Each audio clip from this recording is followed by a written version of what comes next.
was not meant to happen. This could not happen. This is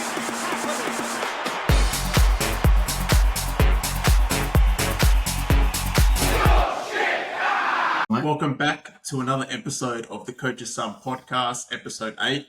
We are joined with my fellow co-host, Stephen. Unfortunately, we're missing our third amigo, James, but we do have a special guest joining us today from Western United, A-League All-Star, and the Scorpion King himself. Ben Garuccio is joining us. Ben, thanks for your time, man. Appreciate it. Thank you very much. How's Thank things? you very much, boys. Yeah, all good. Just into the depths of pre-season now, so pretty boring time of year for us because it goes on forever. But it's good and happy to be here. Appreciate it, mate. Thanks for your time. We'll just start into a quick intro. Tell us a bit about yourself and your early journey jumping into football and what you've got going on now. Yeah, I grew up in Adelaide, so played all my youth football in Adelaide. My family still lives in Adelaide, so spent my juniors there in Adelaide. Sort of just played club football. I was always kicking a ball ever since I could walk, basically, and just started playing football. My parents took me out for my first game, and one thing led to another. As I kind of got into those teenage years, I started making state teams and rep teams and things like that. And then I was lucky enough to go to the AIS in Canberra, which was an amazing experience. It's not around anymore, unfortunately. I think it's a big loss for football and for young footballers out there. But after that opportunity, I got a contract with Melbourne Heart back then, so a bit of a throwback. But went to Melbourne Heart and then Melbourne City. And then, my career since then, it has gone to a few other places. But that was my pathway. I wonder how they came up with the name Melbourne Heart. Has anyone actually looked into that? They could have picked so many other better things. They picked Heart. Yeah, I know. That's unbelievable. I know. Actually, you just mentioned the AIS. I wanted to touch on that because, as you said, so many great athletes, not just footballers, have come through there. So you got your Viduka, Bresciano, Emerton all came through there. How does the opportunity actually come about? Because I remember back when I was in primary school, we all do trips to Canberra. They look, this is AIS, all the best athletes come here. How does the opportunity come about? And tell us a bit more what happens between the four walls there. Yeah, so it's basically like when you're playing in the state teams, when you're younger, you're under 12s, under 13s, there'll be the national kind of curriculum coaches there having a bit of a look. Out of those state teams, I suppose you get chosen for your local institutes. So like, in South Australia, it was called SASI, South Australian Sports Institute. Here it was VIS, NSWIS for New South Wales and so on. So I made that team, which is basically you get pulled out of your club setting. So it's not just a state team where you train on the side. You actually get pulled out and you train and play full time with the institute. So that was really cool because we were playing, I think I was maybe like 13 or 14 years old and we were playing in the resis. So like back then it was just, MPL and then resis underneath. So this was kind of, a really high level, to be honest. You had a lot of boys dropping down from first teams around Adelaide. So you were playing against, Adelaide City, all your big teams. So that was really cool, grew a lot. And then you go away at the end of the year and you play against all the other states, the institutes. And I was really lucky, to be honest. Like our SA team back then was fucking stacked. And we did really well. Both years that I went, we actually won it both years, which is, I suppose, a little bit uncommon for a state like South Australia. But we won it both years. So obviously, naturally, because of that, the players in our team looked quite good. So after the second year of going, basically, when I got home, I got a letter that was offering me a scholarship to go to the AIS, which was, the best experience for me as a person and as a player. And massive miss not having that anymore. Did you meet anyone while you were there that went on to, obviously like yourself, bigger and better things, not just in football, but other sports as well? At the AIS, you're saying? Yeah. Like trained with so many basketballers, like I actually went to school. So you go to school there when you're at the AIS. It's like a little board school kind of thing. So you're in your dorms at night. You're with all the footballers, so you all live together. It's your typical. It's exactly what you're thinking. You just fuck around. joke around all night, stay up till all hours, probably doing everything that you shouldn't do, but that's part of the learning process. And you're playing FIFA. Whoever loses FIFA matches has to go down and get you dinner and things like that. But yeah, I actually went to school with, so I got there when I was in year 10, and I went to school with Dante Exum, who's now playing in the NBA. Massive player for the Boomers. So yeah, and we would just like be fucking around at lunchtimes playing football in the indoor gym and things like that. And we would always like take the piss out of him because he obviously was a basketballer and not a footballer. But I think if he probably looked back to that now, he'd probably be laughing at us. But do you keep in touch still? Yeah, actually, he has a bit to do with Western United, actually. So when I signed, he said, all the best. Not that he's involved, but yeah, he said like, I'm buzzing that you've joined Western United, and wished me all the best. And then I actually seen him in Melbourne a couple of times, and we always have a chat. So yeah, he's a really good guy, and obviously like the footballers kind of speak for themselves. Like Mustafa Amini, guys like that. Trained with Tom Rogic for 2 years. That was before he was even seen at a professional level. So he was just training with us from the Nike ID camps, and then eventually got his move to Central Coast Mariners. The list goes on, honestly. Like, I think if you look at all or a big chunk of the players that have gone on to be very successful in the game, they all went through the AIS. So yeah, the program spoke for itself. It's just, it's a real spew now that it's not around. That's funny you mentioned that, because the Nike Academy thing, our third member, he did it, and he was there in the top 26 as well with Tommy Rogic when he ended up winning it and going overseas. So I had to bring it up because he'll be listening later on and he'll be very disappointed if I didn't say anything. So, and he said he was robbed for not going through, even though he got injured and didn't train. Were you always left back? Were you always left back, or no? I was always a winger my whole junior career, even the start of my professional career. To be honest, like I signed all my first contracts as a winger, came through the AIS as a winger. I think when I got to Melbourne Heart, the first year I played a few games on the wing. The second year I didn't play any games at the start of the season. This was actually under John Aloisi. And then, unfortunately, he got the sack. And when he got the sack, John Ventship came in, and he kind of had a meeting with all of us younger boys and said, you younger boys are going to get a crack. We're not doing too well for the rest of this season. If you're training well, I'm going to give you a chance. And I was like, all right, cool. Maybe I could get a chance. And then like a couple of weeks later, he goes, look, you've been training really well. I'm going to start you left back in the derby. And I was like, fucking hell. Playing in Archie Thompson. And, Melbourne Victory at that time were just a fucking powerhouse. So, he came up to me and said, you're going to start left back. And I'm just thinking like, fucking hell, who knows what's going to happen. But YouTube in left back. Yeah, literally learning, trying to learn overnight. Look, I always had a bit of grunt, a bit of aggression in me. So I think that's something that kind of helped me in those early years when I first started playing left back, just because I had a bit of natural aggression. My positioning was obviously, I had a lot to learn, but I just tried to learn every day. Played that first game, actually played really well. We won that derby as well, which was a plus. I played the rest of the season there as left back, and then ever since then, I've never played on the wing again, unfortunately. Just takes one go.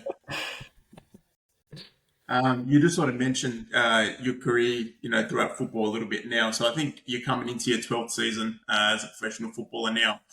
What's the secret to the longevity? Is there anything crucial that you do maybe on match day or recovery or anything like that? No, I think it's not, recovery, match day. I think it's just your overall outlook on the game. I think if you're professional in everything that you do, I know it's it's a cliche to say, but really just having that hunger, that desire to really want to make it, and not just make it and get your first contract, but keep pushing and always looking for something new to challenge yourself with. If you're breaking into the team, then you want to start starting games. If you're starting games and you want to be the best player, you want to get a move, you want to go somewhere more.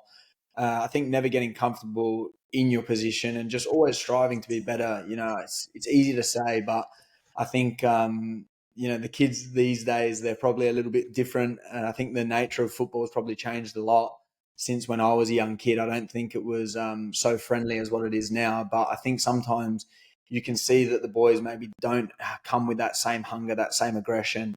I think it's really important to try and coach that into them. You don't want to be too harsh. You don't want to be putting these kids in their shell too much, but I think it is important to still have that desire. And we live in a beautiful country. We live in Australia, so it's maybe not as cutthroat as, guys that come from, South America. I think you see the hunger when they play for their nation.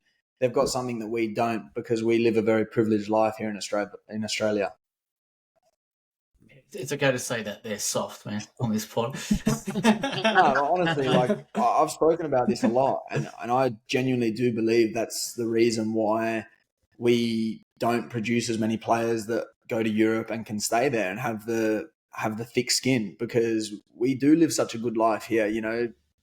A lot of people here in Australia live better lives than, some players that actually are playing professionally in other countries, just because our standard of living is so high.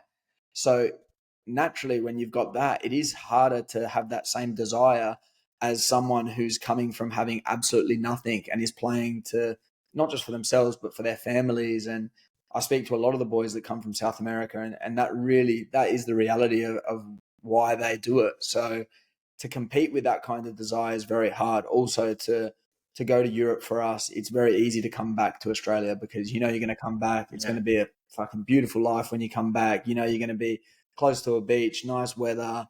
You play football. There's nowhere near as much pressure, and that's just the reality of it. We don't have the same pressure over here because we don't have those promotion relegations. We don't have, those fan bases that are getting 30, 40, 50,000 people booing you when you don't win. People get people get comfortable here, really. Obviously, we're so far away from Europe, and like you said, such a beautiful country. I was just thinking back when we were talking to Fabio Ferreira on here, and obviously he came from Portugal. I'm pretty sure he said he got offers to go back there. He was like, no, why would I go back? Oh, it's beautiful here. So pretty much exactly what you said. But so as Aussies, would want people going the other way, going over there and also trying to strive for more. Yeah, no. Well, just touching on it as well, you had mentioned overseas. So you actually transitioned into the Scottish League sort of halfway through your career. How was the transition into that and your experience over there? Yeah, it was unbelievable, to be honest. Obviously, as every young kid that plays football, my dream was always to play in Europe.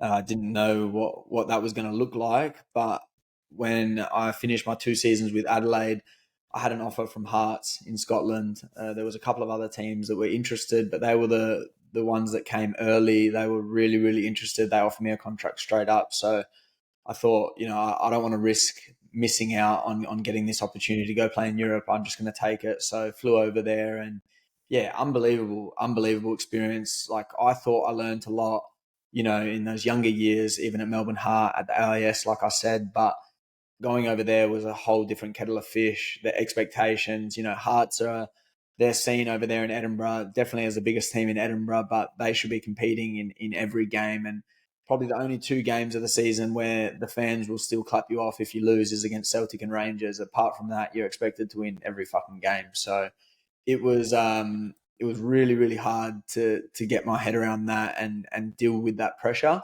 I always say to myself that I wish I could go back with the mentality that I've got now, the maturity that I've got now. But that's football, unfortunately. You got to go over there. Sometimes you only get one chance. And at the time, I thought, I've got plenty of time left in my career. I came back to Australia through COVID, and always my goal was to go back overseas. But unfortunately, that just hasn't happened. So that's the thing, for these young guys, when I see them going over and coming back, I always try and push them to stay over there. If anyone ever asks for my advice, I always push them to stay over there, because once you do come back, you really are on the other side of the world, not just geographically, but in European football's mind. Once you go back, it's like, he wasn't good enough to play here. Yeah, of course, and obviously you're so close to some amazing places in Europe. I did have a quick scroll through your Instagram and didn't see much football on there, but I saw a lot of Paris, saw a lot of Italy. Obviously enjoyed yourself a bit too much. That must be recently. And I'm getting married in Italy next year, so that'll explain the recent Italy picks. But that was honestly, that's probably a whole another podcast. The international breaks you get over there, you're never too far away. So at the time I was living by myself. My fiance was here studying in Australia. I had an Austrian guy on my team who I was best mates with, still am today. And his missus was living in Austria. So whenever it was international break time, we'd get on Skyscanner, get on the laptops. All right.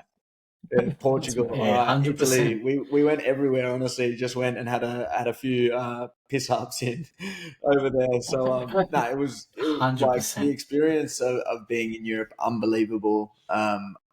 Unfortunately for me, I did my ACL while I was over there. It was really just a challenging period, not just because of the downside, just everything, learning about myself, learning about my mentality, the way my attitude needs to be. I was always just that young kid that never really worried about, being hydrated or eating the right things. I was naturally a stick my whole career, so I never had to worry about skin folds. When I went over there, that was the first time when I did my ACL that I thought, I need to actually switch on here as a professional footballer. I need to start thinking about what I'm eating, thinking about, the sleep that I'm getting, being hydrated for training sessions, because you take all that for granted when you're a young kid. So yeah, it was a big learning curve for me, and unbelievable. The football experience was unbelievable to play against Rangers, Celtic, Ibrox. You can't match that with anything. Yeah, can't compare the atmosphere and everything. It's funny, actually, you mentioned Italy. Adam actually mentioned to me before. No, I was going to throw Adam under the bus, but what kind of Italian name is Ben? What did your parents think of that? Well, I don't know actually. So my dad, I mean, it's obviously you didn't choose it, so yeah, my dad wanted John. Like my dad's name's John. My dad wanted John Junior. He wanted, yeah, which is Giovanni in Italian. yeah. And my mum's Dutch actually, so she wanted Benjamin, which is Benjamino in Italian. So it kind of is. I've heard a few other people that are Italian with the same name. I don't think I'm the only one, but yeah, Ben. When you just say Ben, yeah, it sounds like I'm fucking Skip, Australian. big skip over here. Yeah. Oh, it is Don't Ben listen to from it. He's Australia. just jealous. He's just jealous. He's just jealous. No, mate. whatever. Don't worry about it. Bloody Italians. Now, we can't have you on this podcast without mentioning that wonder goal a couple of years back. Talk us through it first. So what was going through your mind? And then Big we'll... it would have been instincts for sure. Yeah, no, it was definitely instincts. Like that season, we were flying with Western United. So that was my second year being back in Australia after Melbourne City, after being at Hearts. So I came back to Australia just to, sort of revive my career in a way. Thought Melbourne City would be a good way to do that. And I went there and to be honest, like just did not play well at all. The chances that I got just really didn't play well. I thought that, I was going to come back and do really well and hopefully, found my way back to Europe, but no, it didn't happen like that. And at Melbourne City, ended up sitting on the bench for most of the year. Obviously, we had an unbelievable season. We won the Premiership and the Championship, and Scotty Jamieson was the captain, and he was playing unbelievably, and so was the team. So I couldn't really say too much. The chances that I got, I didn't play well enough, so I decided to leave to go to Western United. And at that stage, I was genuinely so far in the gutter about football. I was like, I was playing in this league at 17. I've been overseas. Now I'm coming back. I can't even start. I'm no good. I kept telling myself all the wrong things. So Western United was really just kind of a lifeline for me at that stage. Just wanted to really enjoy my football again, and then went straight in. And from day one with John and Hayden Fox was unbelievable. The team was great. We had good individuals. It was a great team unit. We got along really well, and we just had an unbelievable season, to be honest. The football we were playing, we were defending so strongly. And I suppose when you're playing in a team that's doing well, when everyone's really doing well and you really feel together as a group, you just can sometimes be confident and try things. And yeah, in that game, I scored one goal. And yeah, in the second half, I think it was maybe 1-1 or 2-1. I can't even remember. But yeah, I just went up and Prijovic had the ball out wide, and I sort of made a run into the box. There was like a bit of a gap between the centre backs, and I just ran. And yeah, as the ball came in, it was just behind me, and I was like, I'm just usually a bit of an idiot. Instead of It's unreal. I always try something like crazy. Instead of just doing the simple, like instead of putting it bottom corner, I always want to put it top corner. Like I always get angry at myself. I want to create like the most Yeah. perfect goal. Instead of shooting, I'll try and chop back 100 times, and usually it doesn't work. But in that moment there, it worked pretty well. And yeah, when I sort of hit the floor and then like got up and saw the ball in the net, I was just my face said it all. Like my celebration, I just Yeah, did that. 100%. That was the first and last game ever where I was on the park for the next 20, 30 minutes of that game. I was like, I just want the final whistle to go. Yeah. I was like, I can't believe I've scored this goal. I just want the game. Was it the It's winner? one of the- Was it the winning goal? I think it was. I'm pretty sure it was one think it all. was I think it was 2-1 one at the all at time. that stage, and that was to go 2-1 up. I think. So yeah, no, it was It's one of those goals that you actually had to, like, you couldn't watch it once. You sort of had to wrap your head around actually how you did it multiple yeah. times. It wasn't like the only part that I get upset. I wish it hit the net on the full because it kind of like it kind of looks like it like maybe the keeper should have saved it. But I think like it was Daniel Margush, who's a mate of mine, and in goals for Western Sydney, and I think you just don't expect it. I think you're not really set. You're Yeah, thinking there's no probably way. someone's going to take a touch, and then that happened. You don't have time to react. So yeah, it was amazing. You're right. I'm just buzzing. I've got something to have that I can always show, my kids one day or grandkids, that I've got something there in my highlight reel that's pretty cool. Yeah, you got a couple of highlights. Obviously, you scored that wonder goal, but unfortunately, it's not what you're going to be remembered by. Give us a bit of a smile there, mate. Obviously, you found your tooth on the I'm field. good now. Was that last year or this year? Yeah, that was this That's season. Just gone by. incredible.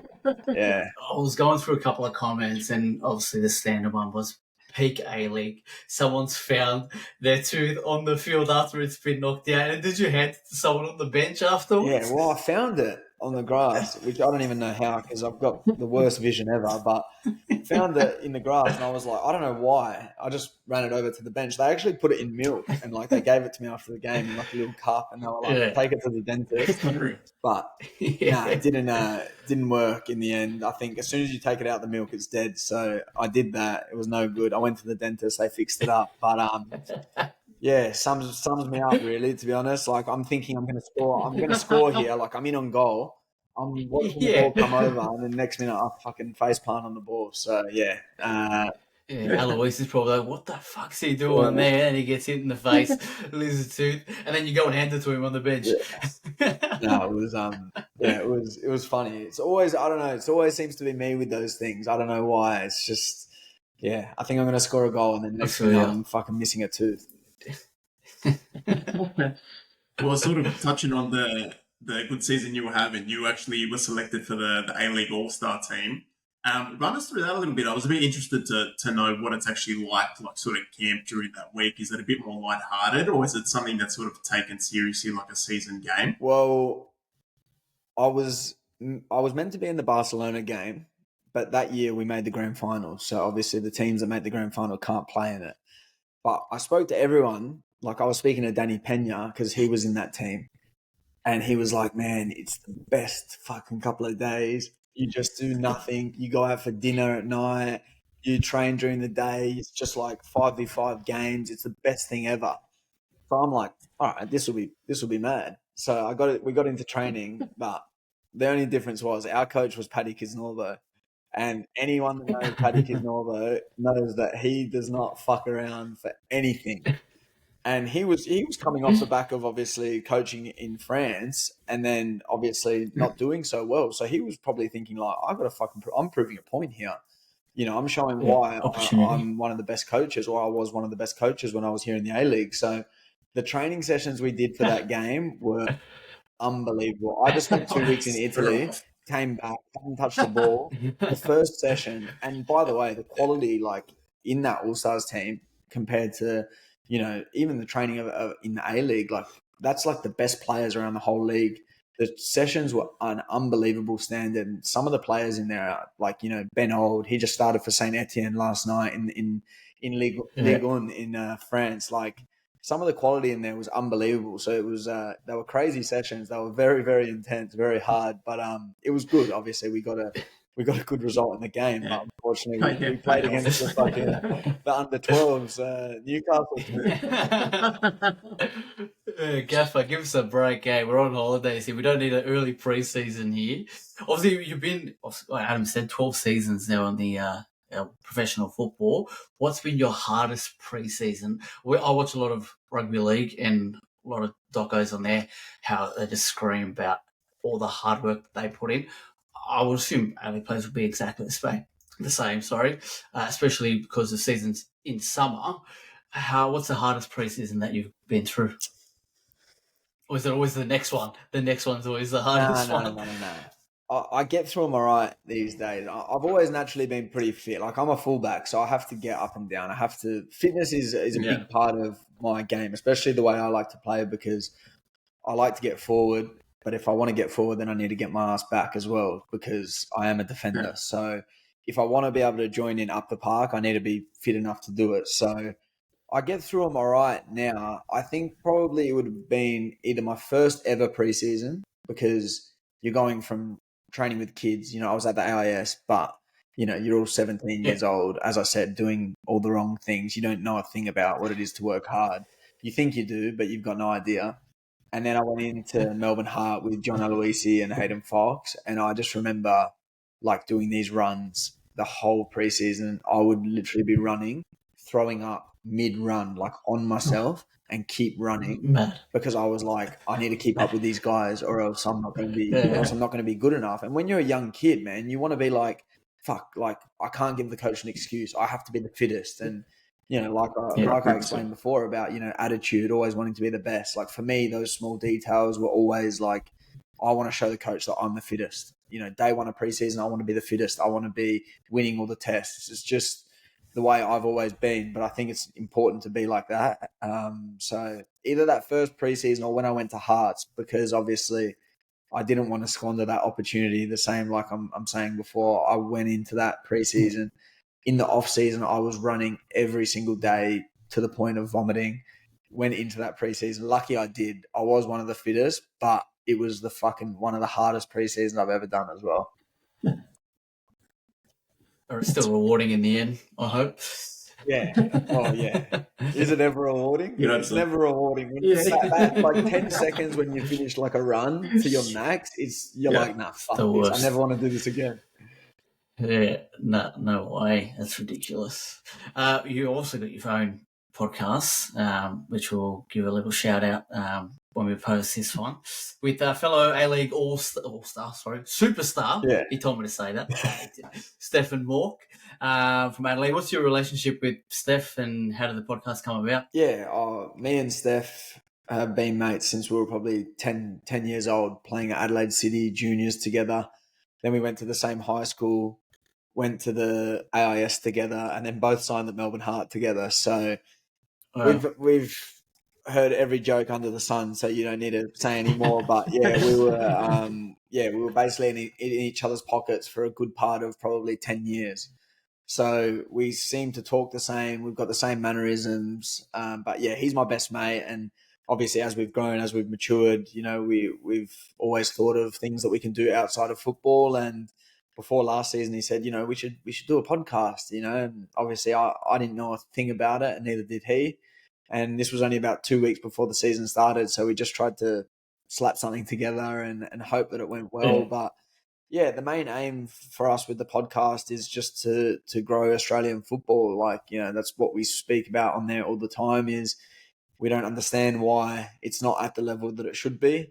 I think everyone understands to an extent probably why the reasons are, but we really try and figure out how we can actually help the game grow. And, if one person listens to our podcast and maybe attends a game or buys a membership, then for us, it's kind of job done. So yeah, if we can just get the general person to be a little bit more interested in football in this country, because, I think the standard of the A-League is severely underrated. I think that the Euro snobs, it's absolutely fair enough, because I'm a Euro snob myself. I love the Premier League. I love watching the top quality. I'm not saying that the A-League is better than the Premier League. What I'm saying is that we want our national teams to always do well. When it's time for a World Cup, whether it's women's or men's, they're coming out in droves, in Fed Square in Melbourne. They're all there wanting to watch the games. Everyone wants the Socceroos and the Matildas to do well. But what people fail to realise is that 95% of the Matildas, 95% of the Socceroos all played here in the A-League. So I'm like, if we want the Socceroos, if we want the Matildas to be doing better at these big tournaments, we need to be getting around the A-League, because that's going to make this league better. That's going to make us be able to get better people, better players from overseas, which is going to make the Aussies better. And it's also going to force the Aussies to be better, to play in front of big crowds, to be more accustomed that when they go over and play in the Premier League, they're actually ready for it. So, that's my little rant on that. But I think it's so important to keep growing this league. I think it's got so much room for growth. Yeah, it's good, man, because we've had like a couple of coaches and stuff on, and you bring it up and just the sort of things that potentially could improve it, and they're somewhat like dumbfounded at first, and they don't really have anything to say. So it's sort of good that you guys are getting the word out that we're trying to make something happen. Look, it's sort of most of the time, it sort of always revolves, or the first point of contact is money, money, money. So you need funding to try and make these things happen and make things a little bit more exciting. But it's a little bit hard, but it's good that you guys are doing that. Yeah, that's the $1 million question. Like it always is. It always reverts back to that. We want money to bring in crowds, but then you need the crowds to bring in the money. And it's like, it's always, that what came first, the chicken or the egg? It is really, really hard. I'm sure if it was that simple, someone would have come into the APL or Football Australia and figured it all out, and there would be full stadiums everywhere. So I'm not saying that it's that simple, but I think we really do need to have a plan, a 5-year, a 10-year, a 50-year plan of how we're going to get football to the point where we want it in this country for our domestic leagues, because I think the national teams themselves are doing amazing. Like the Matildas are probably the biggest brand in sport in Australia at the moment. They're just absolutely massive. They fill stadiums wherever they go in Australia. So that's amazing. But how can we then translate that? Because there's obviously an appetite for football. It's the most played sport at a grassroots level in the whole country, more than AFL, more than cricket, more than rugby. So we got to translate that into bums on seats and get people actually wanting to get around the A-League. Also, touching back on as well, you had mentioned coming back from your time in the Scottish League and you'd done your ACL. Coming back, and you said your mentality sort of took a little bit hit, and there was some just negative stuff going through your mind at the time. So just touching on that, so you've obviously been a professional footballer in the limelight for quite some time, but you had to reach the top level in Australian football. How do you sort of deal with fan expectation and then even trying to perform week in and week out? Is the pressure a little bit easier as the years have gone on for you? Yeah, like the only time I've really ever felt fan pressure was when I was at Hearts, because it was 20,000 people at every game. Like every home game, it was a sellout. 20,000 people in Tynecastle. It's very close. You feel the fans. Every time you pass the ball backwards, they boo you. Every time you miss a pass, they boo you. So it's very, very, very harsh. And that was the first time. And that's what I worry, like when I speak about that we don't have the crowds here. Like we're not accustomed to it. So I'm coming from playing in front of 3,000 or 4,000 people to then I've got 20,000, a full stadium. And I'm like thinking, fuck, like we've all been there as a footballer. Like anyone that's ever played football will understand the feeling when you're on the pitch and you're like, I don't want to fucking be on the pitch. Like, I don't want the ball. I don't want to touch it. I'm going to fuck everything up. Like, even if you ask me just to like make contact with the ball, I can't even do it right now. So it's that kind of feeling. And then you start getting like overwhelmed. You start thinking like, fuck, I'm going to make the next mistake. But here in Australia, like I'm very much, I want to please my teammates and my coaches. And that's probably the biggest pressure that I always put on myself, even when I was a younger player, was like, fuck, I want the coaches to believe in me. I want them to think that I'm good enough. I want the other players in my team to think, this guy's not a shit player, or he's good enough to be here. And that was what I always craved, to feel like I was accepted and valued. I think as I've gotten older, I've realized that it really doesn't matter. That stuff is just a narrative that you make up in your head. And I think the biggest thing that you always need is belief in yourself. And I think the best advice that I ever got was people just told me, just watch the top players. Watch the top players. Watch the mistakes they make. And someone said to me once, like, think about the best game you've ever played in your life. Did you make a mistake? And I was like, yeah, of course. You know, I still would have missed passes. And he's like, exactly, but that was the best game in your life. So if you're going to get upset or lose confidence every time you miss a pass, then you might be missing out on playing the best game of your life. And I was like, fuck, that really resonated well with me because, you know, I'm someone that likes to be a perfectionist. I get upset at every mistake. But, you know, if you lose that belief in yourself, you know, Ronaldo will miss an open goal. He will never lose the belief in himself. The next one, he'll shoot from 30 yards. He might miss again. But in the 95th minute, he'll still be there and he'll get his goal. And everyone goes, oh, Ronaldo's the best. He scored. It's because he's got that unwavering belief. And like, I know it's easy to say, you know, he is one of the best players to ever play the game, but it's super important to have that kind of mentality and never get, you know, down on yourself. Because for me, once you stop believing in yourself, no one else is going to believe in you either.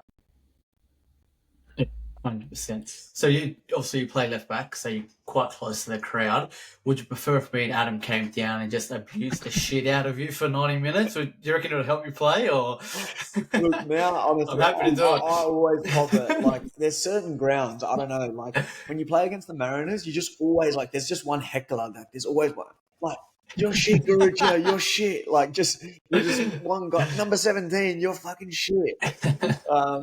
So, like now I really don't care, to be honest. Like, as I said, for me, like I'm worrying about what I need to do, how I can help my mates next to me, my teammates, making sure that I'm in the game and how I'm going to, best help the team. Like that's, I suppose, where your mindset kind of shifts as you get older. You start to think more about, okay, even if I am having the worst game in the world, you know, we played in the Australia Cup last month, you know, I scored an own goal, we lost the game.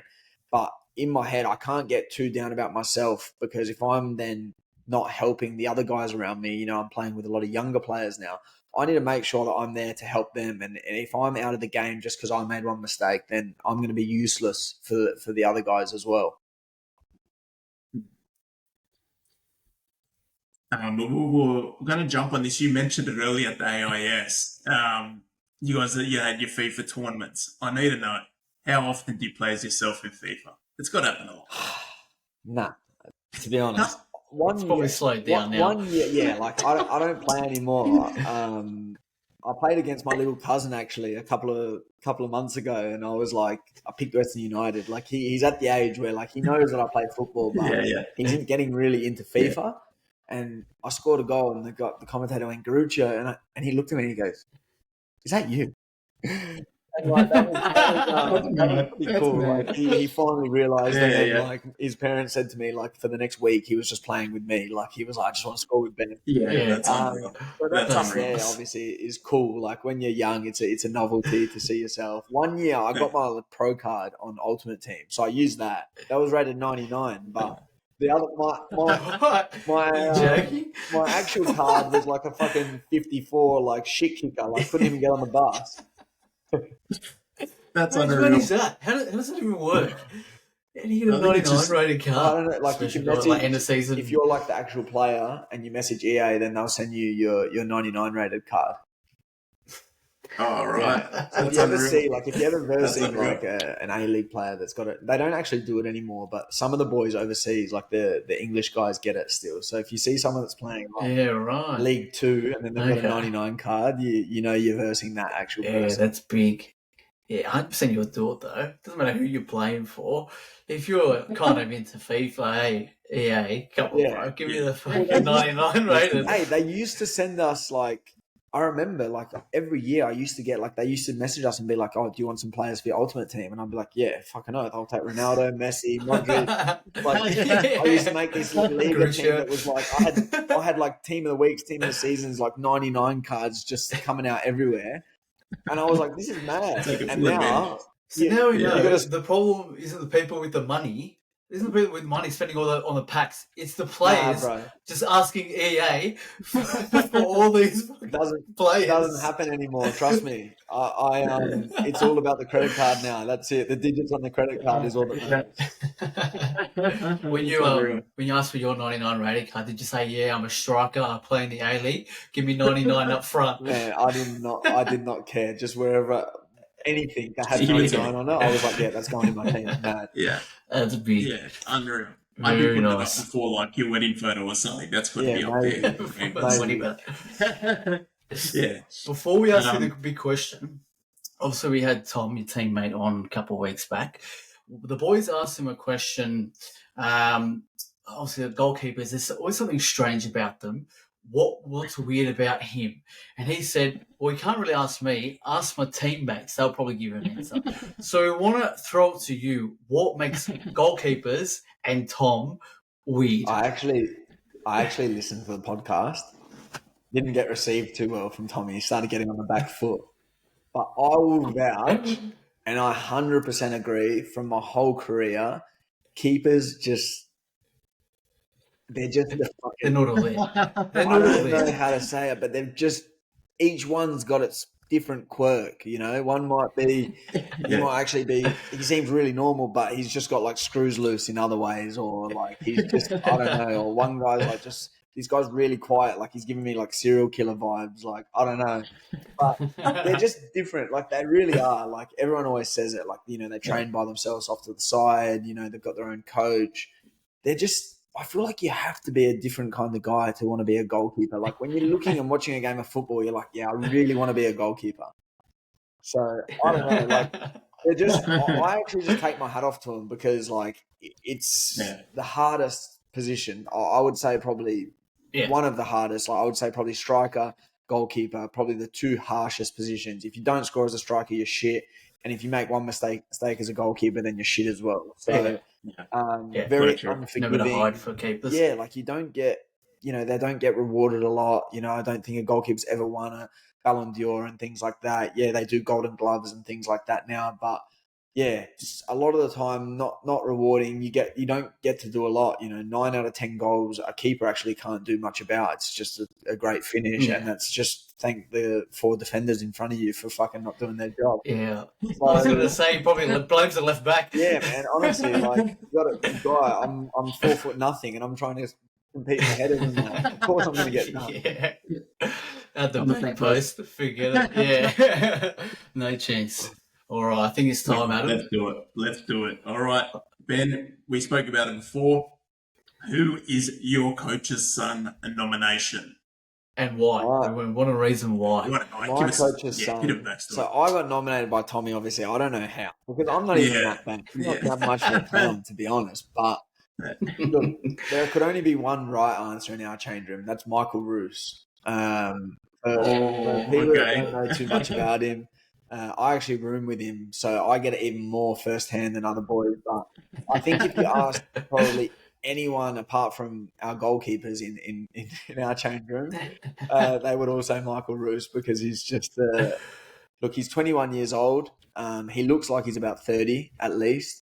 He's an absolute man child. He will answer anyone back, and the way he talks is like he's a senior boy himself, but he's only 21. But you can only laugh like when he talks. He's just an absolute character. Like life in the change room every day, comes in screaming, yelling, getting angry at one person for this thing, then laughing with the next person, taking the piss. He's just your typical class clown. Like you need him in your team. Livens up the spirits, especially after a bad loss. So yeah, 100% Roosy. How does John take him? Aloisi take him? How does he take his behaviour? Look, there's a right time and place for everything, I think. You've got to have a balance. When it's time to work, it's time to work. And to be fair, he does that. When it's time to work, he never shirks, the opportunity to work hard. He always works hard, runs his ass off. But off the field, just absolute class player. And I love it. I'm there for it. Oh, next, buddy, you're going to pass it on to him, and we'll grill him. Yeah. Next time he's on the floor. Unreal. Well, there you go, Ben. We appreciate you having you on, man, and giving us a bit of time, and thanks for a great conversation, man. So I'm glad, and I hope everyone loves this episode. No worries, boys. Thank you very much. Wish you all the best with the pod going forward. Appreciate it. Good luck for the rest of the season as well. Thanks, lad. All right, everyone. That's another episode of the Coach's Son Parks the Bus. Take care. We'll see you next time. This was not meant